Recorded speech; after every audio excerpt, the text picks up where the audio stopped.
இந்த வீடியோவில் என்ன பண்ண போகிறேன்னு பார்த்தீங்கன்னா வீக்கெண்ட் மார்னிங், அதாவது சண்டே காலையில் நான் என்ன பண்ண போகிறேன்றதை உங்களுக்கு காட்ட போகிறேன். காலையில் பார்த்தீங்கன்னா 6 மணிக்கே எழுந்துட்டேன். சீக்கிரமாக எழுந்த காரணத்தினால ஓட் செஞ்சு சாப்பிட்லான்னு பார்த்தேன். பொதுவாக பார்த்தீங்கன்னா எனக்கு எப்போல்லாம் போர் அடிக்குதோ அப்போல்லாம் நான் ஓட் செஞ்சு சாப்பிடுவேன்.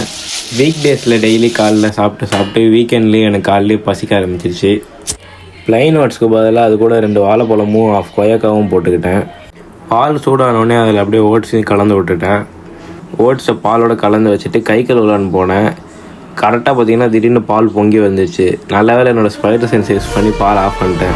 இல்லைன்னா காலையிலே வீட்டில் மண்டை மேலே 2 போட்டிருப்பாங்க. மறுபடியும் பால் அதிகமாக இருக்குன்னு சொல்லிட்டு கொஞ்சமாக ஓட்ஸ் போட்டேன். அதுதான் பண்ண நான் பெரிய தப்பு.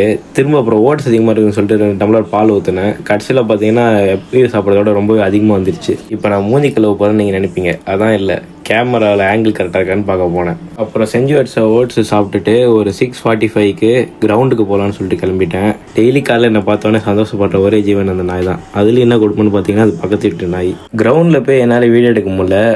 3 கிலோமீட்டர் வாக்கும் 130 கேலரியும் இன்றைக்கி வாக்கிங்கில் நான் பேர்ன் பண்ணிருக்கேன். அப்புறம் ஷூவை கழட்டி வச்சுட்டு குளிச்சுட்டு வெளியில் போகிறதுக்கு ஒரு வேலை இருந்தது. அதனால அதுக்கு நான் தலையெல்லாம் சீவிட்டு கிளம்பிட்டேன். நான் எங்கே போகிறேன்னு பார்த்தீங்கன்னா செஸ் டோர்னமெண்ட் தான் போகிறேன். இதுக்கு முன்னாடி நான் செஸ் டோர்னமெண்ட்லாம் போனதில்லை, ஃபஸ்ட் டைமாக போகிறேன். இங்கே பார்த்தீங்கன்னா என் பேர் கூட இருக்கு பாருங்க, 51வது ஆள்னா. நேற்று நைட்டு தான் பார்த்தீங்கன்னா நான் என் அண்ணன் கூட சும்மா செஸ் விளையாண்டு பார்த்தேன். அப்பயும் வேறு நான் வந்துட்டு தோற்று போயிட்டேன். இதில் வேறு எப்படி இந்த 52 பேர் கூட விளையாட போகிறதுன்னு தெரில. ஆர்கேஎஸ்னு ஒரு காலேஜில் தான் பார்த்தீங்கன்னா டோர்னமெண்ட் நடக்குது. அங்கே வந்து 9 மணிக்கு வர சொல்லியிருந்தாங்க. நாங்கள் ஆடி அசைஞ்சு 10 மணிக்கு தான் போனோம். அப்பயும் எங்களை கொஞ்சம் நேரம் அவங்க வெயிட் பண்ண சொல்லிட்டாங்க. 10 மணி வரைக்கும் நான் அப்புறம் சும்மா தான் உட்காந்துருந்தேன். அப்புறம் ஒரு 10-15க்கு அவங்க எல்லாரையும் வர சொன்னாங்க. ஒரு கேட்டகரியும் எங்கெங்கே போகணுன்னு சொல்லிட்டு இருந்தாங்க.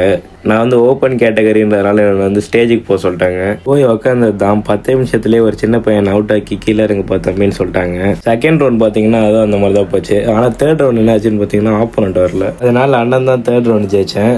மறுபடியும் அப்புறம் 4th ரவுண்ட் தோத்துட்டேன். அதுக்கப்புறமேட்டு லஞ்ச் பிரேக் விட்டாங்க. சாப்பிடலான்னு சொல்லிட்டு அங்கே இருக்க கேண்டீன் போனோம். அப்புறம் சாப்பிட்டு மிச்சம் இருந்த 4 ரவுண்டையும் முடிச்சுட்டு வீட்டுக்கு கிளம்பிட்டோம். மொத்தம் பார்த்தீங்கன்னா 6 ரவுண்ட். அதில் நான் ஜெயிச்சது பார்த்தீங்கன்னா 2 ரவுண்ட். அந்த 2 ரவுண்ட்லேயுமே எனக்கு ஆப்போனண்ட்டே வரல.